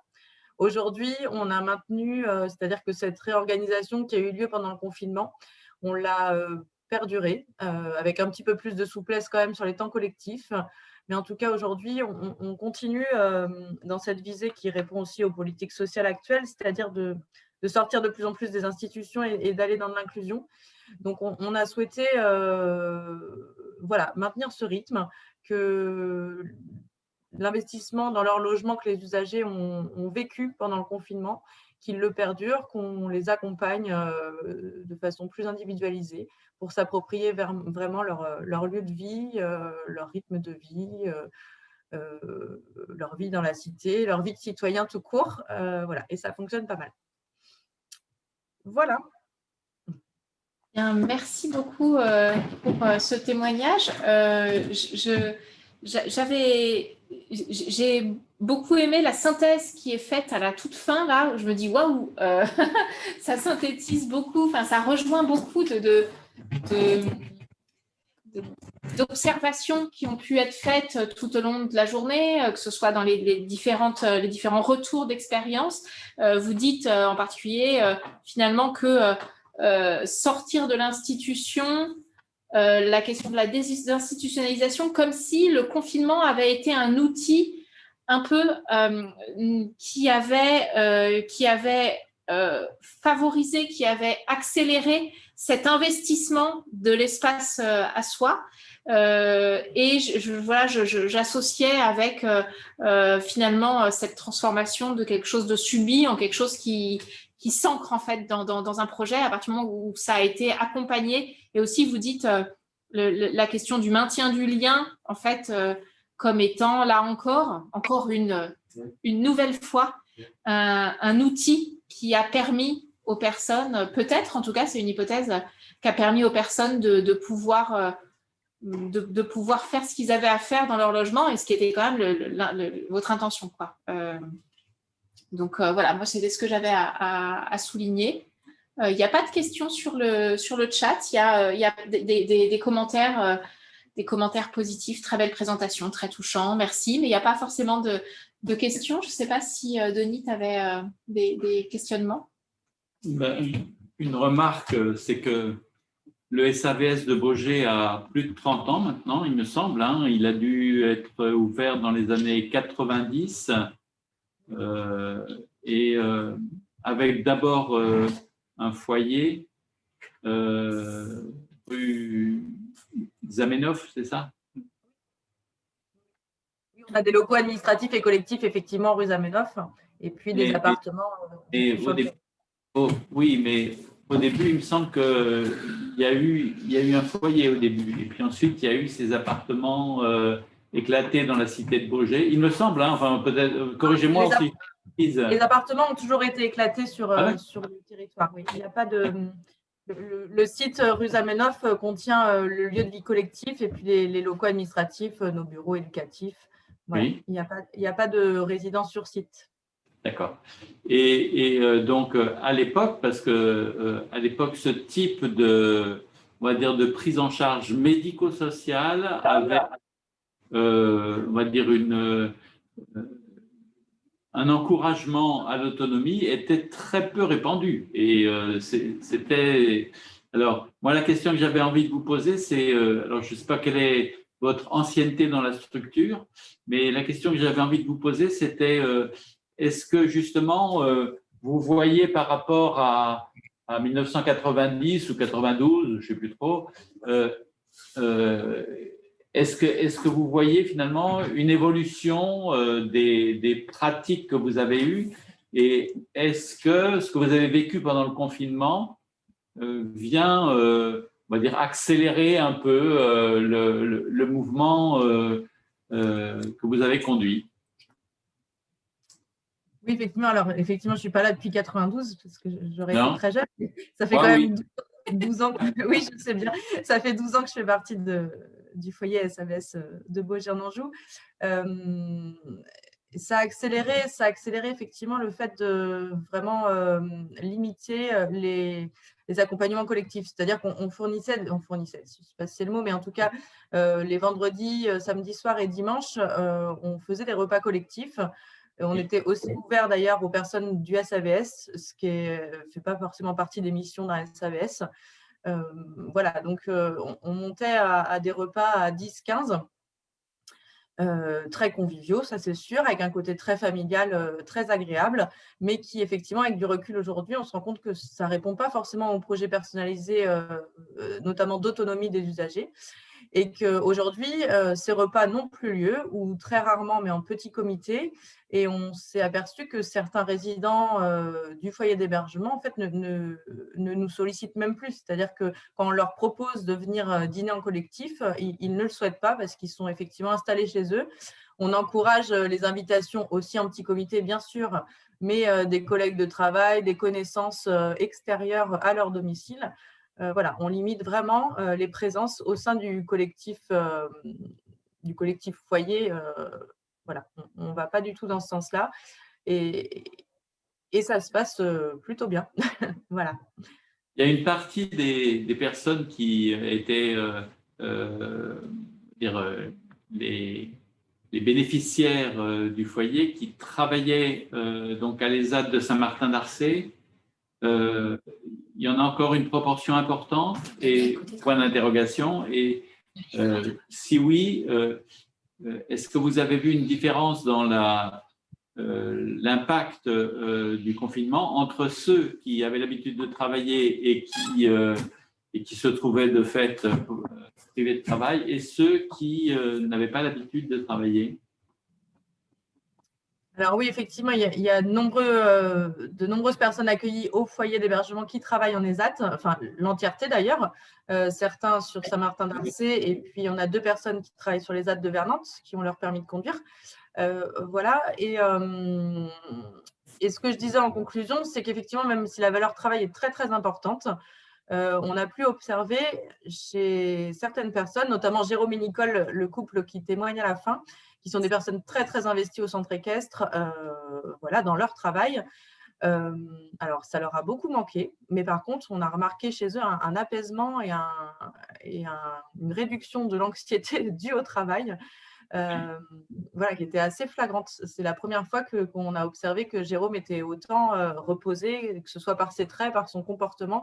Il était beaucoup plus calme, plus dans l'échange. Enfin, voilà, donc ça a eu quand même des effets positifs. Sur un court terme, effectivement, je pense que le travail, s'il était parvenu au bout de 3 mois, bon, 3 mois, ça commençait à être long. Mais en tout cas, il y a eu quand même des appréciations et beaucoup de repos. Voilà. Et là, vous voyez une différence entre les effets du premier confinement et du deuxième? Alors, on voit la différence du fait que les personnes continuent leur travail, continuent à aller travailler. On continue les accompagnements, tout ce qui est achat alimentaire, accompagnement vie quotidienne au domicile. Donc, il y a très, très peu de changements par rapport aux accompagnements habituels hors confinement, si vous voulez. Donc, voilà, on ne voit pas vraiment l'impact de ce deuxième confinement. Il passe un peu inaperçu à notre niveau. Un peu comme tout. Non? Pardon? Je disais un peu comme tout le monde. Un peu comme tout le monde, voilà, effectivement, mais parce que nos usagers sont comme tout le monde et qu'ils vont travailler, qu'ils vont faire leurs courses, et que du coup, effectivement, l'impact est identique à l'ensemble de la population française aujourd'hui. Alors, si vous aviez à faire des préconisations on va dire, d'évolution de l'organisation et des pratiques du SAVS de Baugé, à la lumière de ce qui a justement bougé un peu pendant ces quelques semaines et dont vous vous êtes dit, bah, tiens, c'est pas mal, est-ce que vous pourriez retenir 2 ou 3 idées comme ça que vous pourriez nous livrer, puisque vous parliez des politiques d'inclusion. Voilà. J'ai une question qui se raccroche à celle-là, qui est,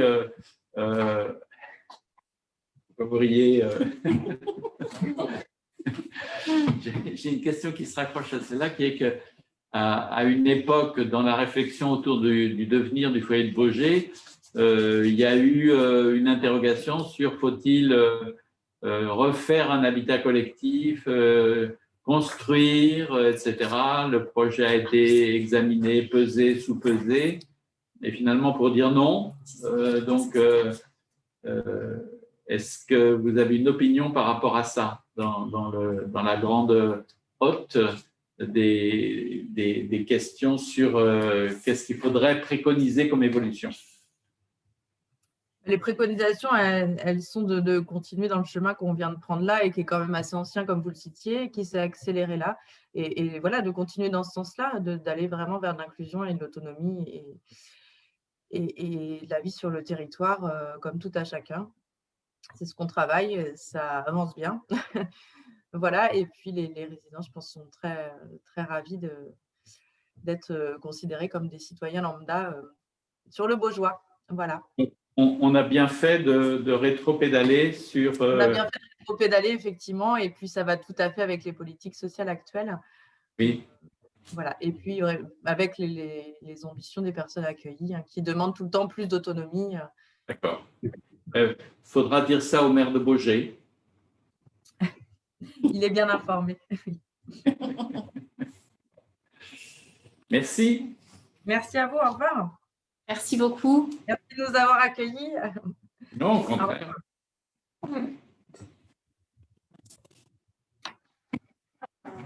On va, pour ce que je vous propose, est-ce qu'on fait, je voulais qu'on prenne un temps, peut-être avant de présenter la vidéo sur la bibliothèque des livres vivants, je voulais vous proposer, si jamais vous aviez encore en tête des questions plutôt sur l'ensemble des thématiques de la journée, sur les questionnements, des questionnements variés, sur toutes les présentations qui ont pu être faites lors de cette journée de discussion.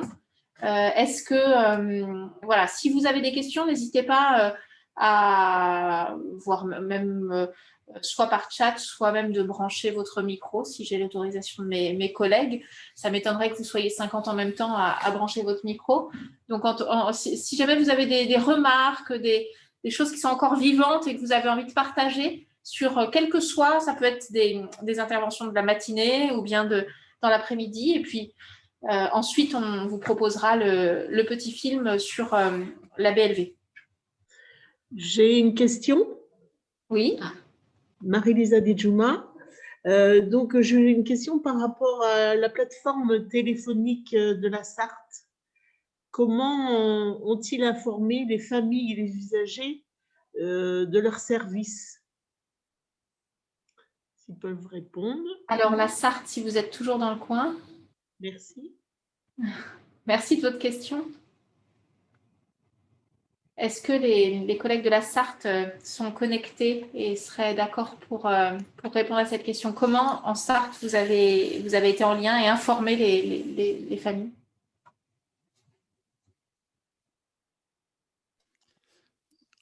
Moi, Philippe Hulin, donc je peux répondre. En fait, il n'y a pas eu d'information à proprement dite. Moi, j'ai découvert cette plateforme téléphonique lors des réunions du PTSM. Hein, et j'ai trouvé que c'est très bien. Et c'est vrai qu'on avait eu, pendant la période de Covid, plusieurs avis de familles qui étaient satisfaites de la réponse de l'EPSM pendant le premier confinement. Mais à ma connaissance, il n'y a pas eu d'information officielle.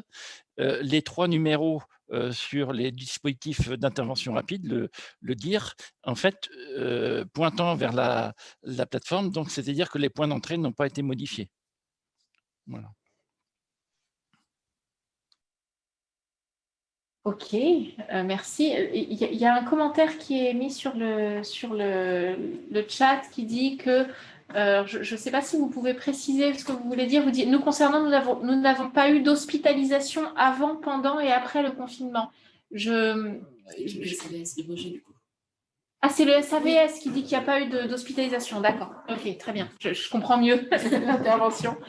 Donc, il n'y a pas eu de situation d'hospitalisation à ce moment-là. Merci. Est-ce qu'il y a une autre question éventuellement que vous souhaitiez poser ou une autre remarque sur la journée? Philippe Hulin, toujours.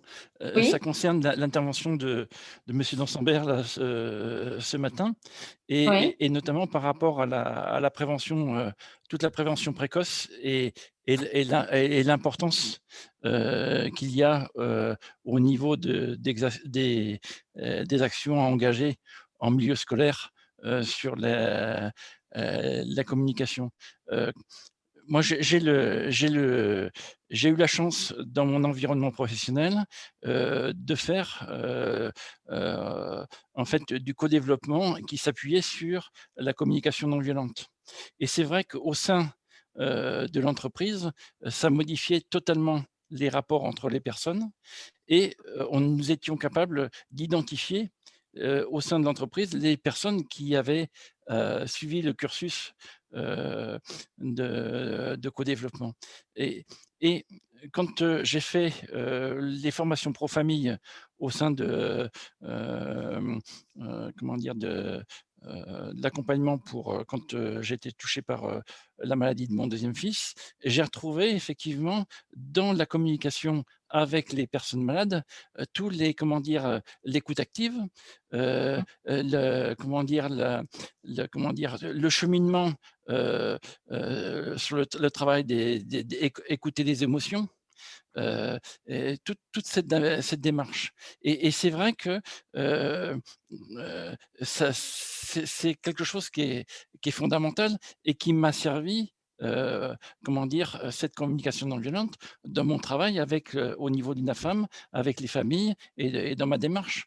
Hein, c'est quelque chose qui est essentiel.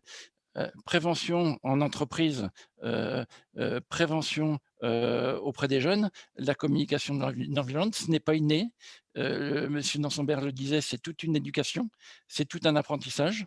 Hein, et aujourd'hui, comment dire, malheureusement, cette démarche-là n'est pas présente et amplifiée. Eh ben, merci Monsieur Hulin pour j'ai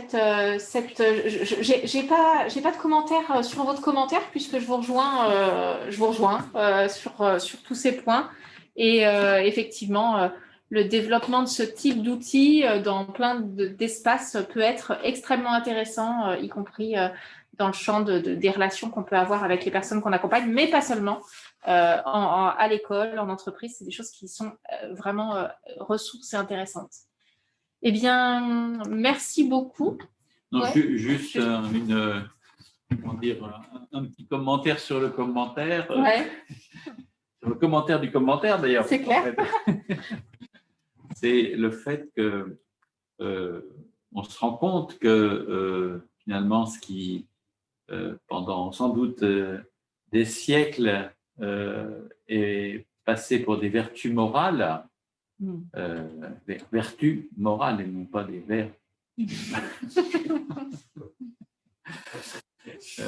C'est que ces postures, ces attitudes, ces comportements s'apprennent. Alors, je dis ça parce que de mon temps, on avait, quand j'étais enfant, on avait des leçons de morale, je ne sais pas si ça continue à se faire, enfin, pas trop. Enfin, oui, c'est ça. Oui, mais il y avait quand même une dimension, on va dire, voilà, du côté de la recherche, oui, quand même de la bonne attitude, du bien, du respect, de la bienveillance, enfin, tous ces aspects-là. Mais c'était sur le mode on va dire de l'injonction morale. C'était sur le mode de il faut faire ça parce que, et il y avait parce que c'est bien. Quelque part oui, puis peut-être une transcendance derrière ou quelque chose comme ça. Alors que ce qui nous est proposé aujourd'hui, c'est de s'approprier ça finalement comme une connaissance technique. Oui, complètement. Et bon, je sais pas ce qui est bien quoi dans l'affaire. Est-ce que c'est uniquement une compétence technique? J'aurais tendance à penser que non, c'est une compétence qui, au moins, on va dire… C'est aussi une compétence technique. C'est aussi une compétence technique, mais qui donne des armes à ceux qui veulent et qui acceptent de prendre en compte la question, la problématique et de se dire oui, ça ira mieux de cette façon-là et je contribue au bien-être de la société, etc. Et c'est un débat qui curieusement n'existe pas, ça. Enfin, c'est un débat philosophique aussi. Oui. Et qui est… Moi, pour rebondir sur le commentaire du commentaire, j'ai découvert la communication non violente, moi, à titre personnel, la première fois par mes enfants à l'école. À l'entrée en CP, on leur apprenait les messages clairs, ça s'appelait. Et donc, les messages clairs, c'était purement des techniques de CNV, le but étant de diminuer la quantité de disputes dans la cour d'école. Oui. Et donc, ils apprenaient avec un entraînement, avec voilà, parce qu'une institutrice était formée et avait envie de transmettre ça. Et j'ai redécouvert ça en faisant le lien secondairement par les pères aidants du service qui nous ont amené ces outils-là et qui ont renforcé et enrichi cette connaissance à la fois de la technicité, de l'approche, qui est une approche de connexion avec ses propres besoins, enfin tout ce qu'expliquait M. Dansbourg, et aussi d'expérimenter l'intérêt au sein d'une structure qui est notre structure de soins, de centre de réhabilitation, et de voir à quel point ça peut effectivement permettre de nourrir le lien entre les différentes personnes au sein d'une structure. Et je pense que ce sont des questionnements qui ont lieu d'être, en fait, à plein d'échelles, à plein d'endroits, et peut-être dans le champ aussi de l'accompagnement et de la santé. D'ailleurs, ici, on voit bien que quand on parle de lien, au total, tout le monde parle de la même chose, finalement, de la présence à l'autre, et que c'est ça qui a été utile, c'est ça qui a permis. J'ai l'impression que chaque intervention a, de manière avec des focus différents, dit peut-être que finalement, la question de la qualité du lien est quelque chose d'un vrai fil rouge de la journée. Donc, voilà. Oui, avec un prolongement qui serait que ce fil rouge, il faut le suivre, c'est la palissade, mais en se disant que dans, on va dire, tout ce qu'on apporte, malgré tout, comme professionnel de la santé mentale, quand on l'est, hein, je sais bien que dans l'Assemblée, on est, voilà, on est divers, mais je pense que c'est valable aussi pour tout le monde, c'est que avant de techniciser le soin, avant de lui apporter des réponses médicales, avant de lui apporter une lecture clinique, il faut peut-être se poser la question de savoir si ce n'est pas tout simplement humain, voilà, à la fois comme problème et comme solution. On doit s'arrêter. Il y a une question pour de Maisons qui est sur quels critères vous preniez les 10 personnes et quel degré de la maladie vous prenez. Alors, je pense que vous parlez de la future unité, peut-être, parce que sinon, c'était les critères Covid, il me semble. Mais ouais, alors, je peux, pour répondre, sur les critères Covid, c'était à l'époque, parce qu'on était vraiment au début du confinement, il y avait une température supérieure à 38,2 et un signe clinique en lien avec la maladie évoquée. Tout, perte de l'odorat, enfin voilà. Ça a même évolué au fur et à mesure, parce que quand on s'est par exemple aperçu qu'il pouvait y avoir des problèmes de peau, enfin des éruptions, ça a pu intervenir dans l'hospitalisation, enfin dans la demande d'hospitalisation.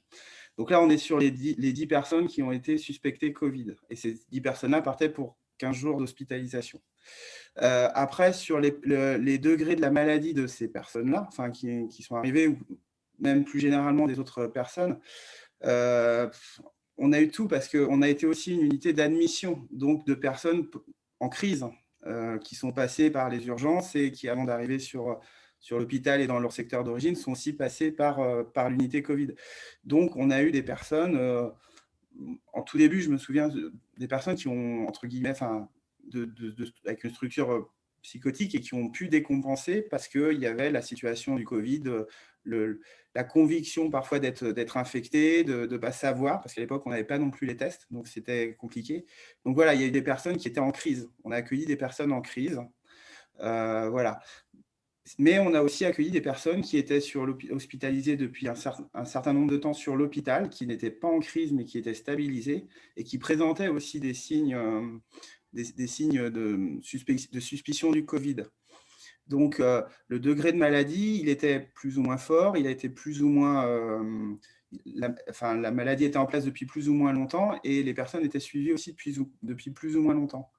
Mais pour développer juste un petit peu les personnes qui étaient hospitalisées dans les autres services depuis plusieurs temps, voire plusieurs mois, et qui sont venues dans l'unité, il a pu se créer aussi un lien différent de ce qui était présent avec les autres équipes soignantes.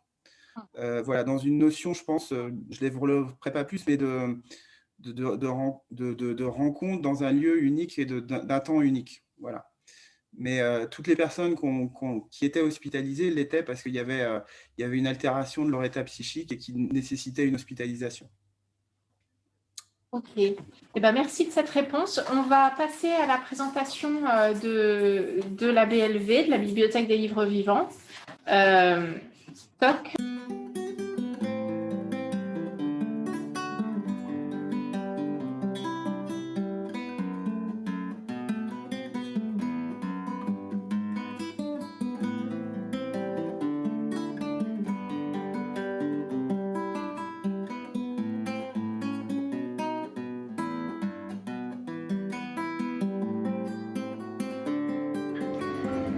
Pourquoi se contenter d'une seule vie, alors que nous pouvons vivre plusieurs vies à la fois?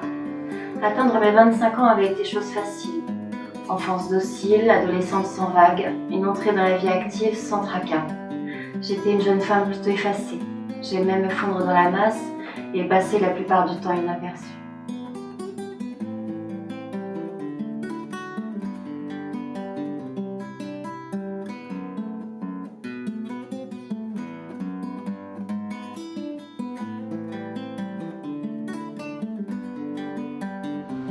Je souhaite partir de mon outil de travail qui est le cheval pour vous expliquer que le cheval est venu en complément des infirmiers. Actuellement, je travaille en CAT, toujours avec les chevaux. Et après, il y a eu, j'ai découvert la BLV il y a peut-être 2 ans.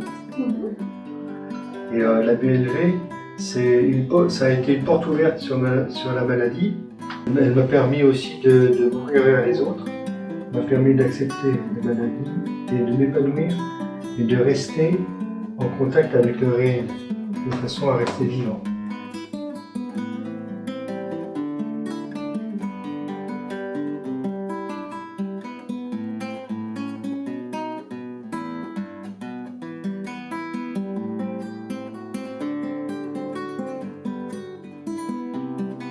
Cette vie routinière m'allait plutôt très bien.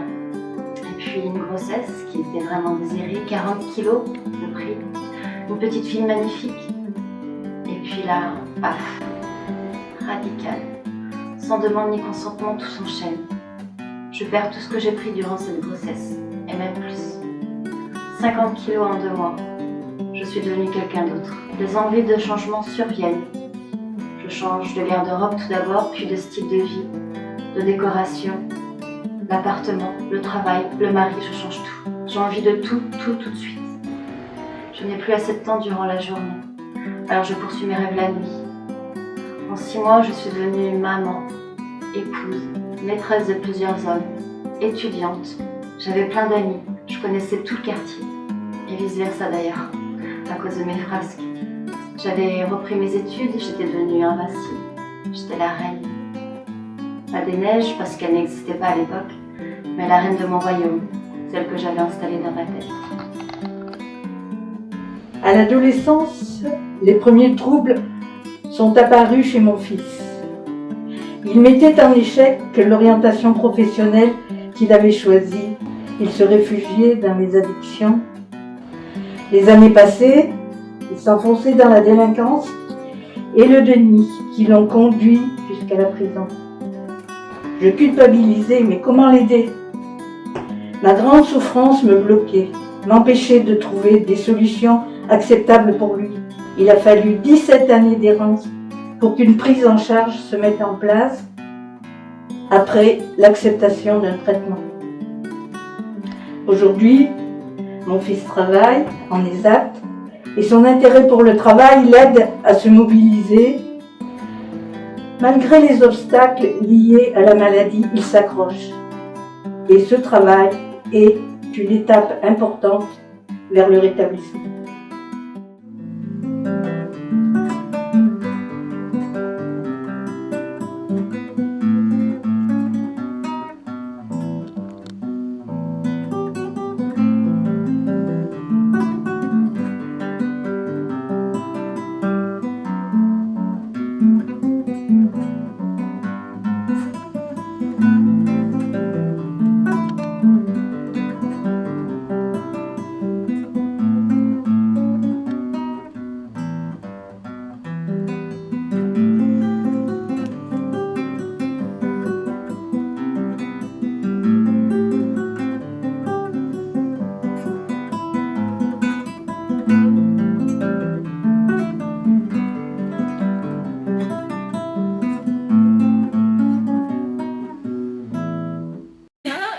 Et donc, je vous remercie à tous pour d'avoir participé, de nous avoir fait confiance sur cette chouette journée qui a été riche pour nous en tout cas.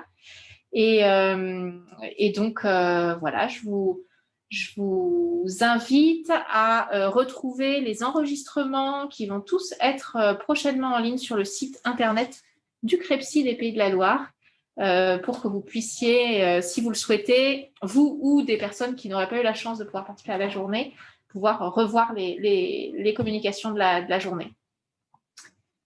Merci à tous. Denis? Non. Non, c'est bien, ça te va? C'est bien, ça, absolument. Merci. Et donc, voilà, on va suspendre la réunion. Je ne sais pas si c'est moi qui fais ça, mais à bientôt tous et bonne continuation et à la prochaine journée.